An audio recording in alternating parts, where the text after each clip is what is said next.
If you ain't motivated or inspired, we are not alike. Get your mind, get your soul, get your body right. If you ain't here to get tight, what you come for? Lock in, go hard if you want more.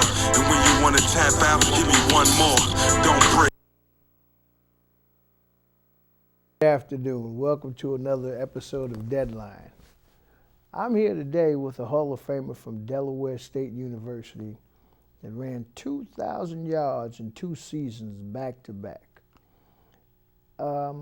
He's a product of East Orange, Newark, Irvington, and the other thing I want to bring to the attention is that he's a child of God that is most definitely a servant of helping those that cannot help themselves or that don't know the strength and the hope and belief that they should have in themselves from the different destructions that are weighing them down.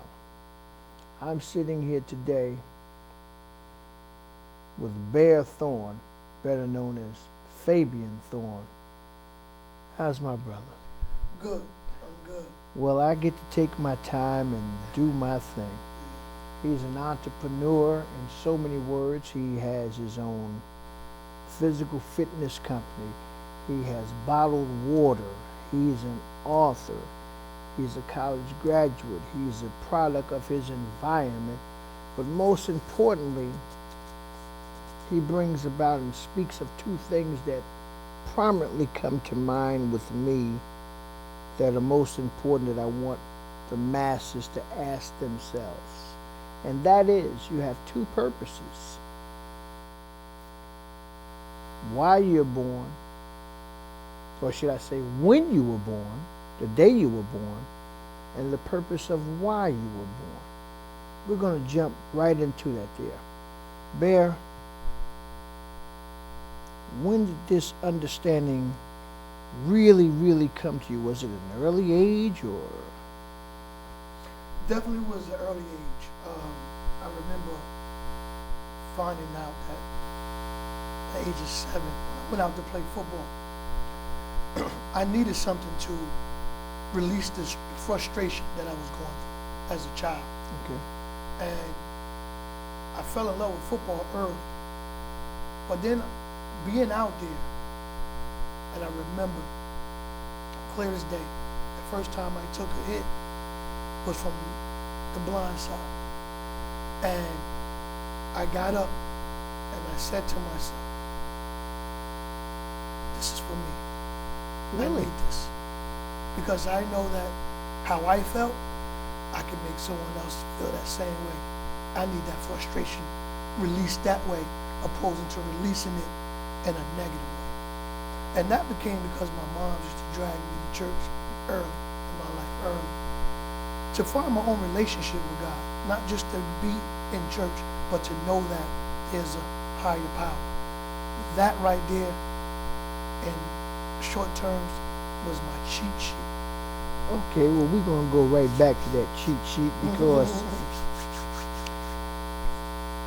he's an East Orange or urban product, but he's really a country boy at heart from Virginia. And what's very important to me is that at an early age, it was brought to your attention how you had the handicap with your sight.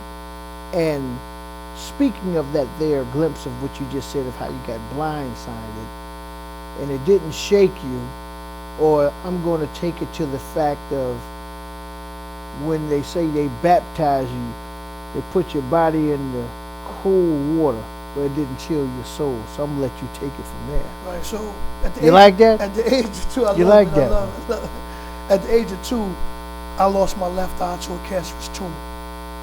Which could have killed you. Definitely, because it was actually moving towards the brain. But they removed it, removed everything.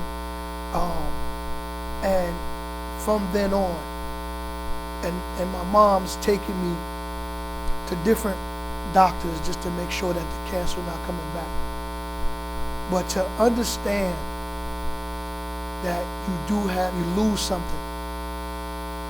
When you lose it, you gain strength somewhere else, or you gain advancement in somewhere else in your upbringing, as long as you embrace what has happened. As long as you don't wallow in it. That's right. Is that a great word to use? Great word, because I didn't. I needed something. And when I was introduced to football, I knew it was something that I needed. It was a different feeling, right? Not the baseball. Nah. I heard you had I'm not gonna get in there, but the basketball. Really, you really felt it. But I felt it. I felt it, and I know I needed it. And that ability to embrace what I needed at the time, being young, is what kept me from veering right, left. It catapulted you. Yeah, it gave you a goal. It gave me a goal. It gave me life. It really did. Resurgence. Removed it in the best way they could, and I don't have no issues with it. I hope the public sees the smileness and the beacon of light of just joy when he speaks of football and what it did for him, but also the importance of understanding that there is a higher power that's watching over you. Now, speaking of your mother, what comes to your mind when you speak of your mother, the Queen? Strength that I've never witnessed like I witnessed all my life. A woman of class. Everyone loved her. She loved people. Barely ever seen her angry. Her thing was baking. Right? She cooked, she baked sweets, sweet potato pies, and sold them, and people loved her for that. And that was her zen. That was her peace. And in the last few years of her life, she was on dialysis for 5 years. And we lived together. And I took her to dialysis 3 days a week. That's when I witnessed what the definition, a new definition of what strength looks like. She got up every day. She smiled every day.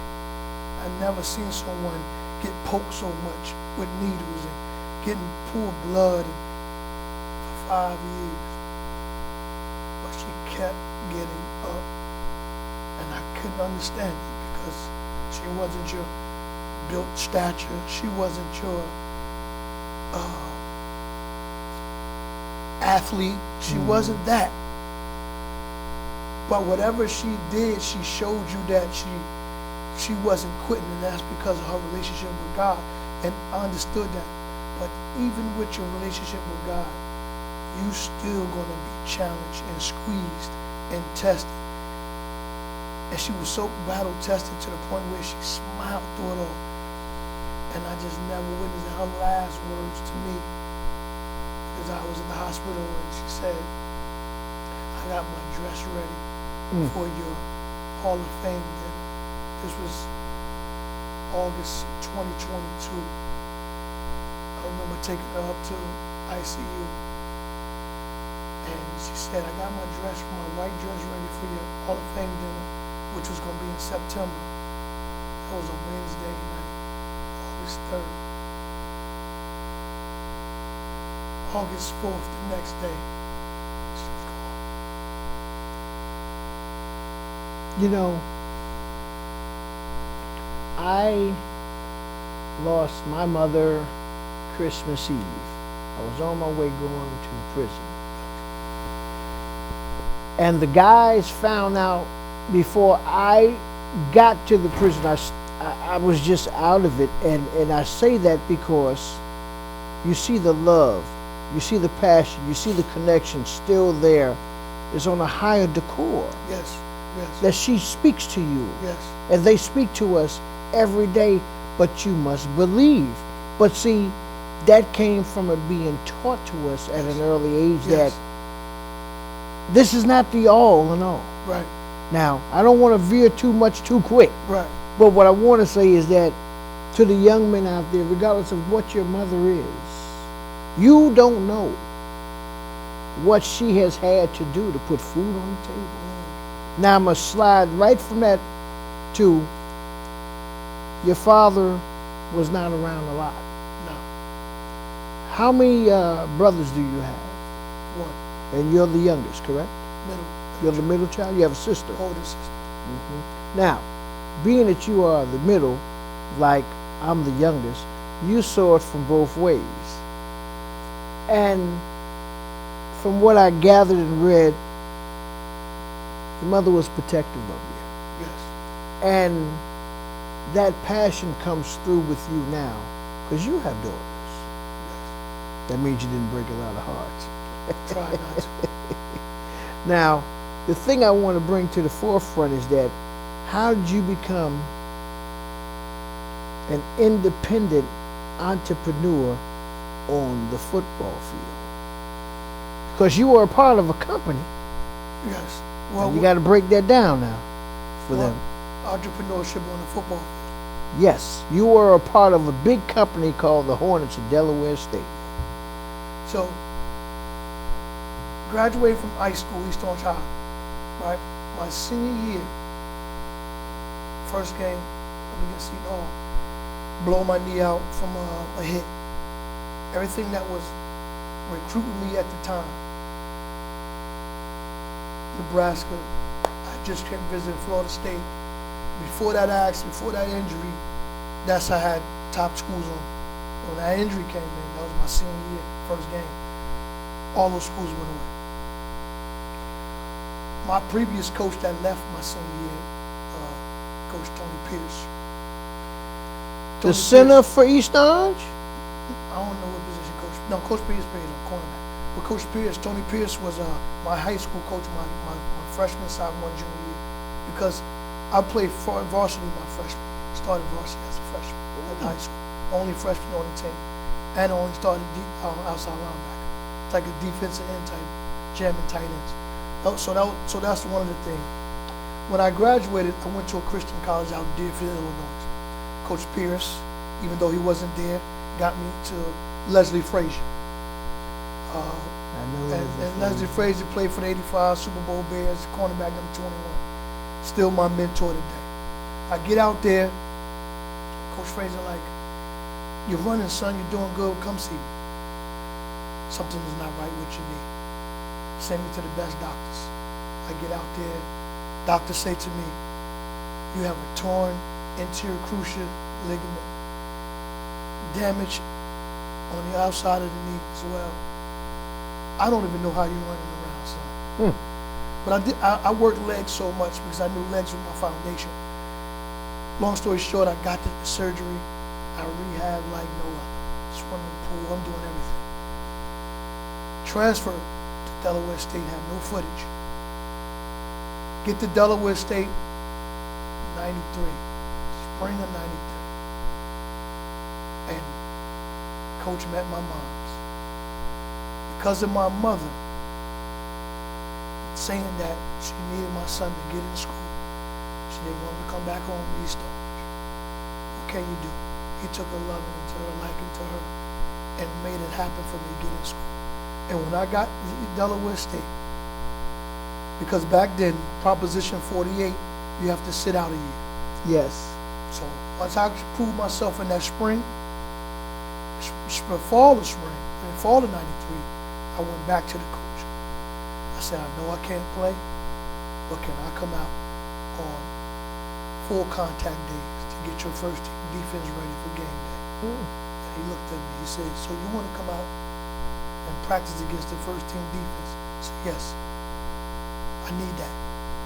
I said, "Because if I can get better in front of your first team defense with a scout team in front of me, I don't care who's in front of me next year, they got to move out the way." And that was my mindset. Was that the old Delaware State? Because I think Yes. around that time I went down there because they done rebuilt it Yeah, up. that's the old Delaware State. Yeah. That's old Delaware State. When the weight room, Terrible field. when the weight room is no bigger than this room. Terrible field. Yes.